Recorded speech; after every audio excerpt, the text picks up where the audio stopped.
Finding a clean title N54 platform E90 can be difficult, especially one that has low miles, clean history, and is not modified. That's where this one comes in. This is my deal of the week. It's a 2008 E93 335, black on saddle brown, which is a hair over 60,000 miles. Really low miles, clean Carfax, clean title, no mods, bone stock N54. Cosmetically, it needs some polishing and a couple panels have clear coat failure on them. However, it's almost ready through the shop. It's got sport package, premium, cold weather, great options on it, good color combo, and we have it listed $2,000 below a suggested retail right now. It's a 10K. 08 335, bone stock N54 with 60,000 miles for 10K. Stop looking at the Facebook N54s that are modded out with rebuilt titles for $6,000. This is your clean slate. Half and half. Oh. A little bit of cream. Whip. A little moderation. There you go. My wife packed this. Let's get you a little spoon for the waistline. Right there. Shouldn't have too much cream. Should look like that. Normally I do straight black. All right, let's go, Jay.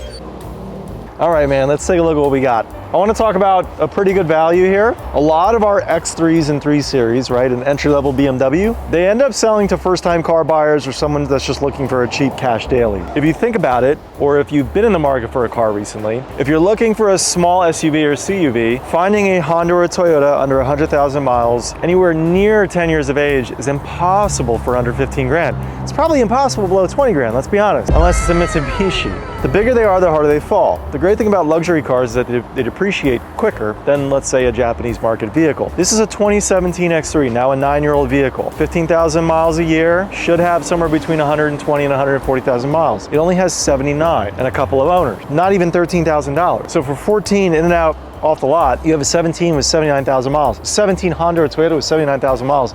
You would not be able to get that number. That's a lot of value, especially when you consider that it's a 4-cylinder turbo. It's very simple. Yes, BMWs can be more expensive to maintain in some regards, but that is a tremendous value. So another reason why I like the X3, there was a time when you could get an 11 or a 12 F generation X3, even a 10, with the N52. This is one of them. This just came available. We haven't had many of these. This is sort of a cheat code. And more often than not, the people who buy this model know exactly, if you know what you know, this has an N52. You would assume that a 2012 X3 has an N20.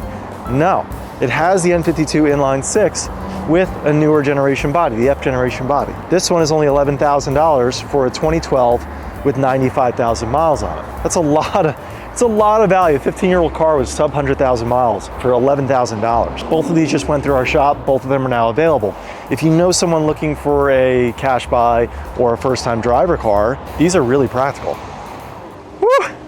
All right, coming soon. Behind you, 228i Coupe, mineral on brown. Pretty neat.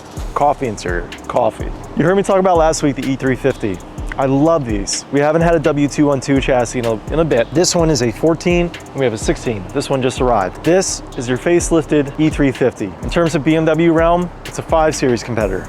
Direct competitor. Full-size, medium luxury sedan. On paper, it has the same options, in some ways more than the 5 Series. You have heated seats. You could have sports seats. You may have massaging seats. Adaptive headlights, a privacy screen in the back. I like the E350 better than most 5 Series. I'm gonna say most 5 Series. One thing I like about the E350, not only has the same options as a 5 Series, I feel like it drives a little better. It doesn't feel as bloated steering feel wise, and it has a naturally aspirated V6. Let's go check out the gray one. Price point, they're in the mid to high teens. Both of them have good miles. That one has 90,000 miles for 14.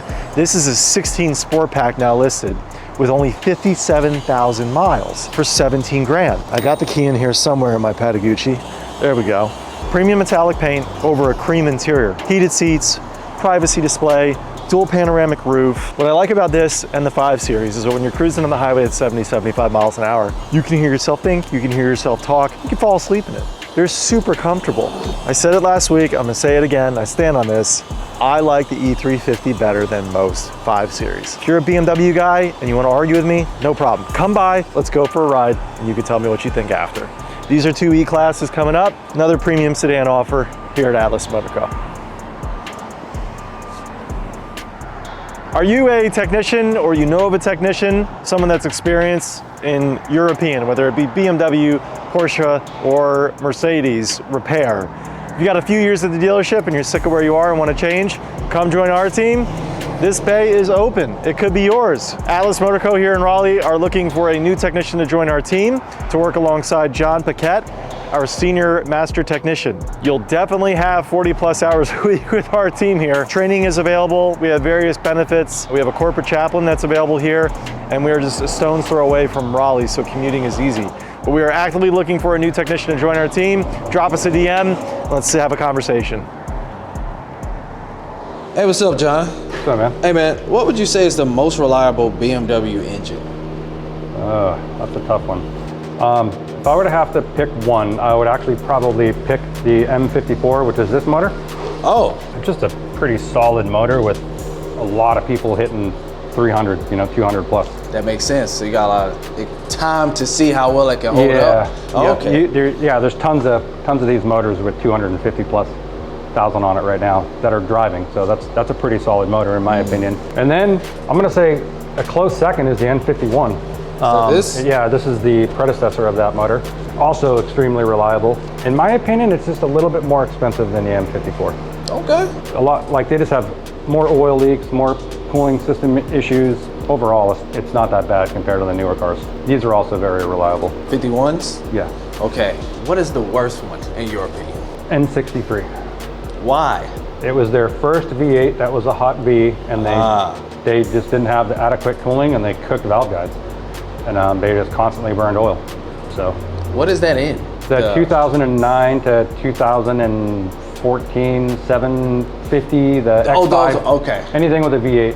Okay, I've heard you crap on those cars. They're just expensive to own. Like when they're out of warranty, boy, like they're expensive. Hey, drop it down in the comments. Have you guys ever owned one of those? Let us know. Is John right? Also, have you owned one of these? Let us know in the comments. And has it been reliable to you, man? If not, if you got some problems, bring it to John. Bring it. We'll fix it. To Atlas. We got this 2004 Z4 3-liter.